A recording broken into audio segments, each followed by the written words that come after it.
Father, if you're listening, send me one of those. Send me an angel. Things are definitely not always as they appear to be. You can look at your neighbor, you think they're doing well, they seem happy, they got 2 cars, nice cars. I only say that because from the outside maybe my life looks alright, my life may look figured out, but it's far from it. There are multiple things affecting me right now. I feel somewhat stuck.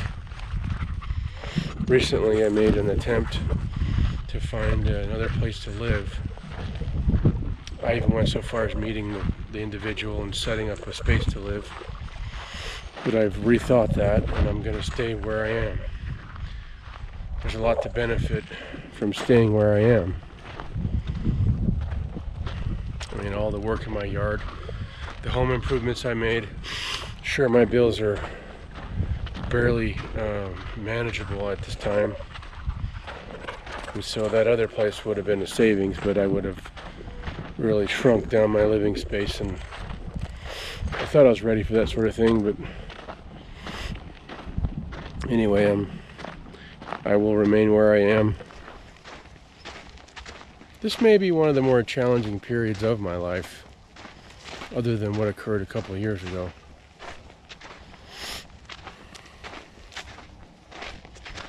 Uncertainty is definitely something that paralyzes humans. Well, I think paralyzes most living creatures, probably. Uncertainty and fear. But I guess we have the benefit of time to let things settle and time to figure out the next move.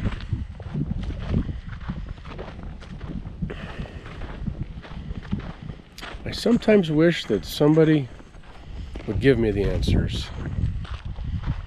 I sometimes wish that I would receive answers in different ways. But it seems as though the answers that come are ones that come naturally over time. Maybe we're all being primed for harder times. It's a good thing that the water boils slowly, isn't it? Because if it boiled all of a sudden... Okay, well, there's 2 meanings there. Yes, we're getting accustomed to hot water. Maybe I'm using that analogy wrong. What I'm trying to get at is our troubles and problems seem to come at us in a mostly manageable way. Sometimes it doesn't feel manageable. Feeling overwhelmed. Definitely stops you in your tracks and doesn't allow for clear thinking. Yeah, I was pretty close to calling off my marriage, calling off living in this home, selling the home while it still has some kind of value. I went in as far as getting some moving boxes from the grocery store. I picked up probably 40 boxes because I was going to make the move. My marriage has really deteriorated, and really we're together because it's convenient for both of us. That's probably not a good reason to be married. In fact, it's probably not a good reason at all. But maybe in time, maybe in time we will be able to come up with a plan for ourselves. Rushing to divorce is not something I do, hastily. I'm getting quite personal here. That's okay.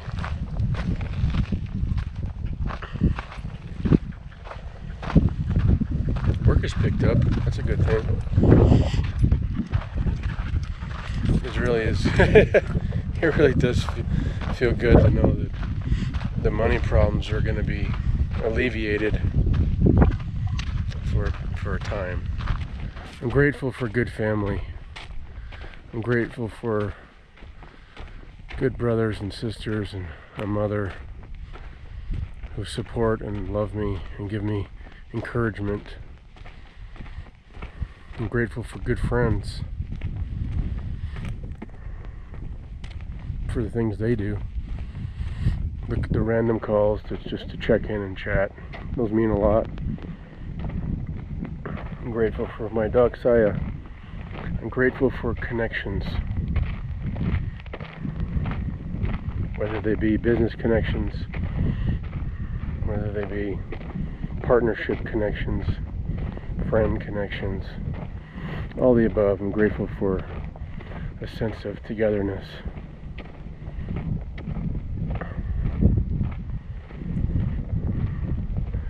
Things are changing rapidly in the world.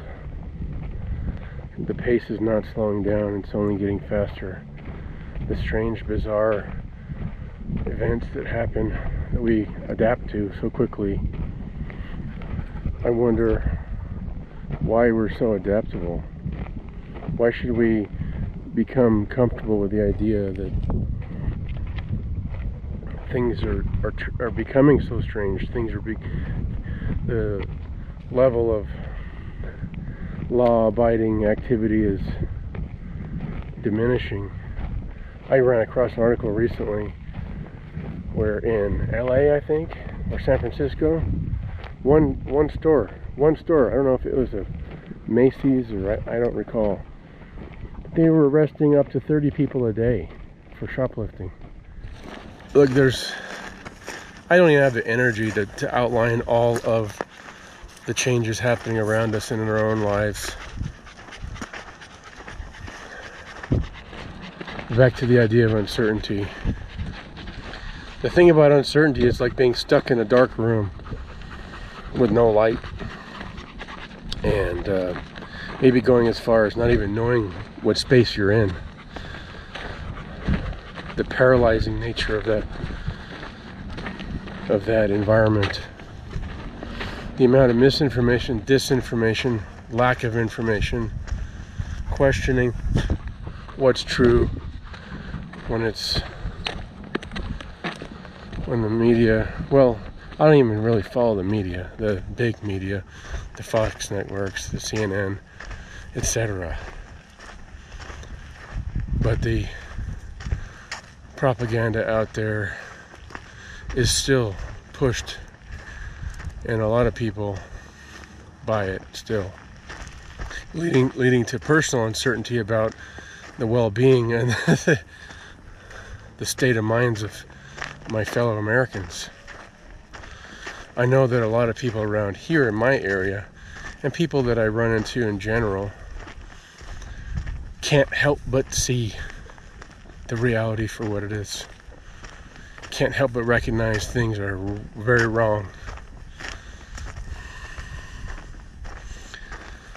But a lot of people are stuck in a false paradigm, a fictional world where men can be women and women can be men.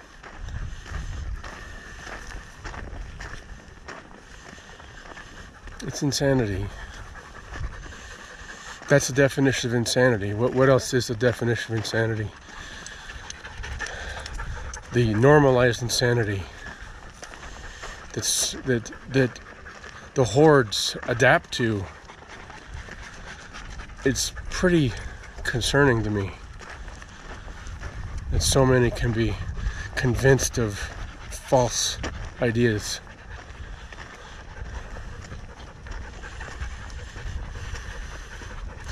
But that aside, I will do my best to remain sane and not let the pressures of life crush me.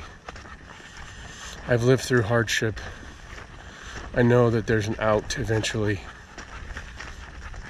I know that I've got support in my life and I can turn to loved ones for for their advice. So I really appreciate that. I'm so glad, I am glad to be alive today, because these are truly adventurous times, as much as they are soul crushing at the same time.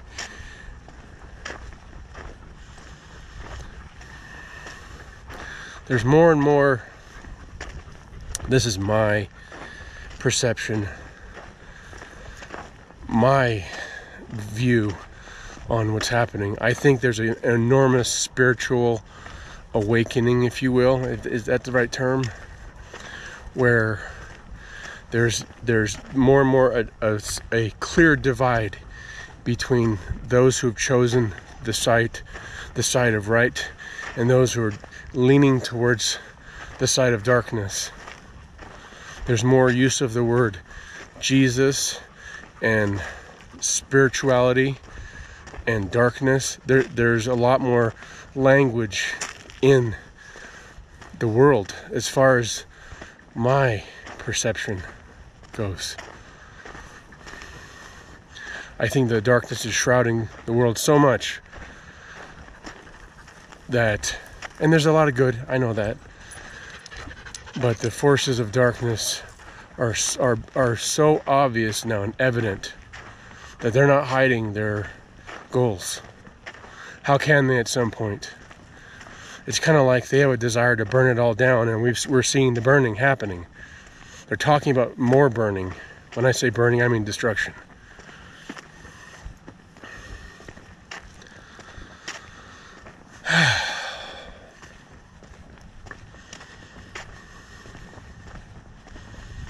I am grateful to be here and now with the family that I have. I'm grateful for my wife and the relationship I've had with her. Even though a lot of it's been sour,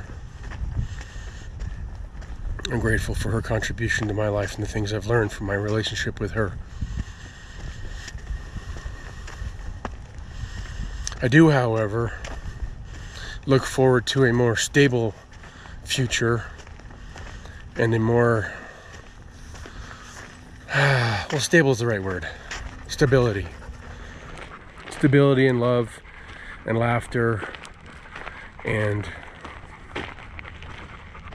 a joy, shared joy, emotional connection, physical attraction, intimacy, mental connection. Who knows?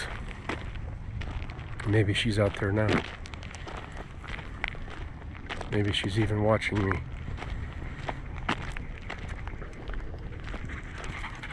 I go on adventures with my loving pets. Well, this is not my pet.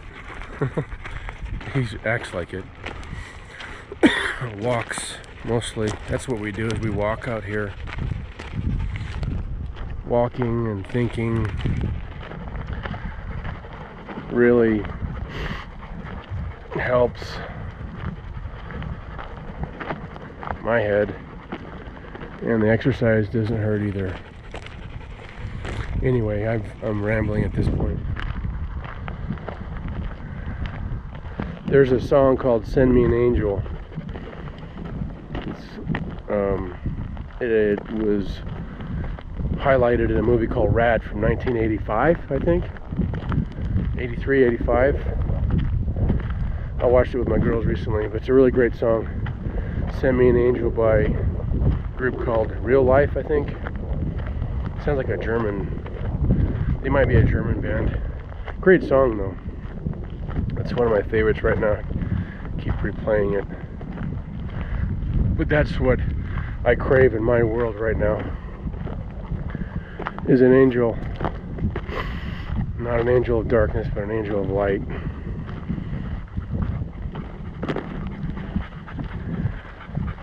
To help me lift myself out of what seems like a dead end. I know there's no dead ends. But Father, if you're listening, send me one of those. Send me an angel.